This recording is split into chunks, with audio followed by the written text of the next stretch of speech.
Society today is composed of a series of institutions. From political institutions, legal institutions, religious institutions, to institutions of social class, familial values, and occupational specialization. It is obvious the profound influence these traditionalized structures have in shaping our understandings and perspectives. Yet, of all the social institutions we are born into, directed by, and conditioned upon, there seems to be no system as taken for granted and misunderstood as the monetary system.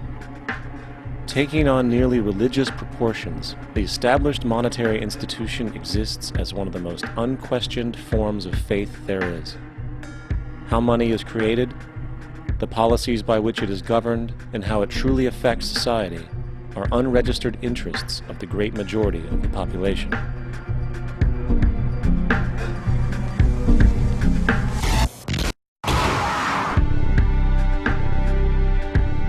In a world where 1% of the population owns 40% of the planet's wealth, in a world where 34,000 children die every single day from poverty and preventable diseases, and where 50% of the world's population lives on less than $2 a day, one thing is clear: something is very wrong.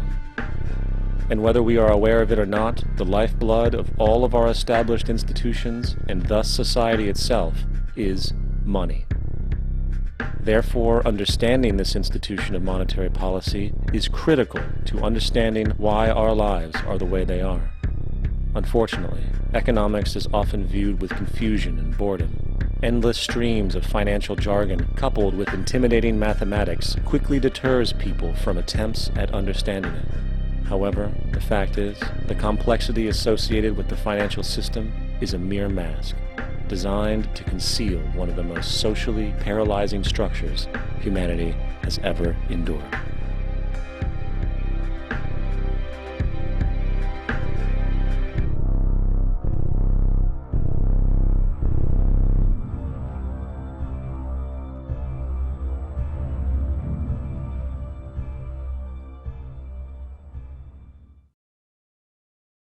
A number of years ago, the Central Bank of the United States, the Federal Reserve, produced a document entitled Modern Money Mechanics.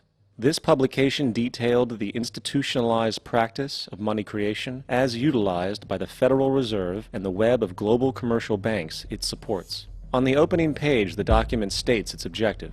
The purpose of this booklet is to describe the basic process of money creation in a fractional reserve banking system. It then proceeds to describe this fractional reserve process through various banking terminology, a translation of which goes something like this. The United States government decides it needs some money, so it calls up the Federal Reserve and requests, say, $10 billion. The Fed replies saying, sure, we'll buy $10 billion in government bonds from you. So the government takes some pieces of paper, paints some official-looking designs on them, and calls them treasury bonds. Then it puts a value on these bonds to the sum of $10 billion and sends them over to the Fed. In turn, the people at the Fed draw up a bunch of impressive pieces of paper themselves, only this time calling them Federal Reserve notes, also designating a value of $10 billion to the Fed. The Fed then takes these notes and trades them for the bonds. Once this exchange is complete, the government then takes the $10 billion in Federal Reserve notes and deposits it into a bank account. And upon this deposit, the paper notes officially become legal tender money, adding $10 billion to the U.S. money supply. And there it is. $10 billion in new money has been created. Of course, this example is a generalization, for, in reality, this transaction would occur electronically, with no paper used at all. In fact, only 3% of the U.S. money supply exists in physical currency. The other 97% essentially exists in computers alone. Now, government bonds are, by design, instruments of debt. And when the Fed purchases these bonds, with money it essentially created out of thin air, the government is actually promising to pay back that money to the Fed. In other words, the money was created out of debt. This mind-numbing paradox of how money or value can be created out of debt or a liability will become more clear as we further this exercise. So, the exchange has been made and now $10 billion sits in a commercial bank account. Here's where it gets really interesting. For as based on the fractional reserve practice, that $10 billion deposit instantly becomes part of the bank's reserves, just as all deposits do.